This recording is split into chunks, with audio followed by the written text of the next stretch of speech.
What if I told you that some love songs weren't written for fame or fortune, but for someone who is already gone? What if there were melodies so faithful their creators kept singing them long after their lovers turned to dust? Songs born from such pure devotion that centuries later they still make strangers cry. From a composer who wrote his dying wife's song every night until his hands could no longer move, to a queen who turned her heartbreak into an anthem that outlived her throne today. We're uncovering the world's most faithful love songs in history. These are not just tunes. They are vows that refused to die. If you love stories where music, history, and emotion intertwine, make sure to subscribe to the channel, because this is where forgotten hearts still sing.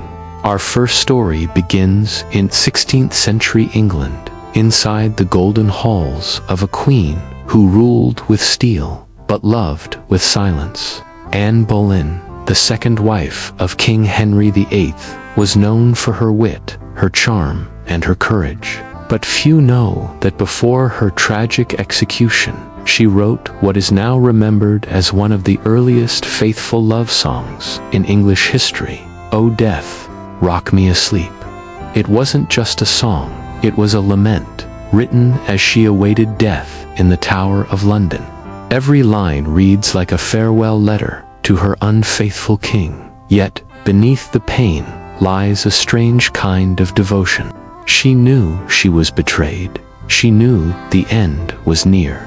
But even then, she wrote, not in anger, but in acceptance, her faith in love, in the divine, and in memory, unbroken. It's haunting to imagine her voice, soft, resigned, echoing through the cold stones of the tower. Centuries later, "O Death, Rock Me Asleep" is still sung by choirs, a melody that proves love can exist even in betrayal, even in death. Fast forward to the 19th century, to Scotland, where a soldier named Robert Tannahill wrote poems that became the heartbeat of faithful romance. One of his most enduring creations was Jessie, the Flower o' Dunblane. It tells the story of a man's deep love for Jessie, a woman whose beauty and virtue made the world seem new. But it wasn't written for a fairy tale ending. Robert loved Jessie in real life, but he was poor, ill, and knew he could never have her. So he did what faithful souls do. He wrote her into eternity. The song became a Scottish treasure, sung by soldiers on the battlefield, sailors on the sea, and lovers parted by fate. Ironically, Robert never lived to see its success. He took his own life young, but his song of devotion lived on, a melody of faith that no tragedy could silence. Every time Jessie, the Flower o' Dunblane is sung, it's not just about love, it's about keeping someone's memory alive through music. Let's travel to the 1800s again, but this time to the great halls of Vienna. Here, music was more than art. It was emotion sculpted into sound. And in this city of genius, one composer gave the world a letter, a song that changed the way we think of faithful love forever. That composer was Ludwig van Beethoven, and his mystery still haunts music historians. Who was the immortal beloved? After Beethoven's death, a letter was found in his belongings, never sent, never named. It began simply, "My angel, my all, my very self." In those pages, he wrote of a love that defied time, distance, and reason, a bond of souls rather than bodies. And though no melody accompanied the letter, many believe his Moonlight Sonata and Adagio Cantabile were its musical expressions. Can you imagine it? A man, half-deaf, isolated by genius, writing music not for the world, but for one woman he could never have, and yet, through his faith in love, creating melodies that still move millions. That's what makes Beethoven's love faithful, not in outcome, but in endurance. The 20th century gave us perhaps one of the most faithful love songs ever written. I Will Always Love You. But what most people don't know is that before Whitney Houston made it immortal, Dolly Parton wrote it with tears in her eyes, not for a lover, but for her longtime musical partner, Porter Wagoner. They weren't romantically involved, but Dolly loved him like family. After years of performing together, she decided to go solo, and I Will Always Love You was her goodbye letter. It wasn't bitter, it was pure gratitude, pure faithfulness to the bond they shared. She recorded it quietly, with simplicity and heart. Years later, Whitney Houston transformed it into a global anthem of eternal love.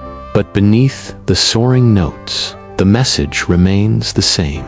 True love, in any form, doesn't end when life changes. It simply changes form. That's why it still hits so deep, because it reminds us that faithfulness isn't always about staying together. Sometimes it's about letting go beautifully. In 1912, when the Titanic sank, it didn't just take lives, it took stories. But one story floated back through music. Among the passengers was Wallace Hartley, the ship's bandleader. As chaos unfolded, he gathered his small orchestra and began to play. Their final song was said to be Nearer, My God, to Thee. It was not a romantic song, yet it became one of the most faithful dedications ever performed. Because in those final minutes, as the icy water rose, Hartley wasn't just playing notes. He was playing for the people he loved, for calm, for hope, for grace. He stayed until the very end. His body was later found, with his violin still strapped to him. And that violin, weathered but intact, became a symbol, a silent love song that crossed not just oceans, but eternity. It reminds us that love, in its truest form, is not measured in years, but in the courage to stay until the end. Now let's step into the 1930s, to Paris, where Edith Piaf, the little sparrow, sang of love as if it were life itself. Her song, La Vie en Rose, Life in Pink, wasn't just romantic, it was revolutionary. She wrote it after losing the love of her life, boxer Marcel Cerdan, in a plane crash. Instead of writing about grief, she wrote about remembering love so vividly that it colors the world even in sorrow. When she sang When He Takes Me in His Arms and Speaks to Me Softly, I See Life in Pink, it wasn't fantasy. It was faith. Faith that love, once felt, never really dies. Her voice carried pain, yes, but also endurance. Even decades later, when people play La Vie en Rose, they don't just hear a song, they feel a soul refusing to forget. During World War II, while the world burned, another song rose, We'll Meet Again, sung by Vera Lynn. It wasn't written for lovers alone, it was for everyone separated by war, sweethearts, families, friends. But its refrain, We'll meet again, don't know where, don't know when, carried the same promise of faithful love. Imagine soldiers at the front, clutching faded photos, humming those words. Imagine lovers waiting by windows, clinging to that melody like a prayer. It wasn't just hope, it was defiance. Even when bombs fell, love sang louder. That's why, decades later, even astronauts took Vera Lynn's song to space. Faithful love, it seems, has no distance limit. And yet, the legacy continues. Songs like My Heart Will Go On, Celine Dion, Unchained Melody, Righteous Brothers, or Perfect, Ed Sheeran, all echo the same timeless truth. Faithful love never truly ends. It transforms into memory, melody, and meaning. Celine's song, Tied to Titanic, became the anthem of eternal devotion. a continuation of Wallace Hartley's final notes a century earlier. It's as if time itself keeps rewriting the same story. Love, enduring loss, faith, surviving death. Each generation finds its own faithful melody, but the emotion remains unchanged. We sing them, cry to them, and in doing so, we keep their promises alive. But what makes these songs eternal? Why do melodies of devotion outlive empires, languages, even memory?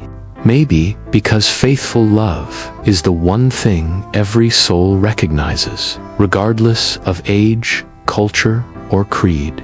These songs are our collective memory, whispers that remind us love is worth the pain, the waiting, the loss. They are proof that while our bodies are mortal, our emotions are not. A faithful song is the echo of a promise. I will remember you. And maybe that's why music exists, to remind us of what we once felt and who we once were.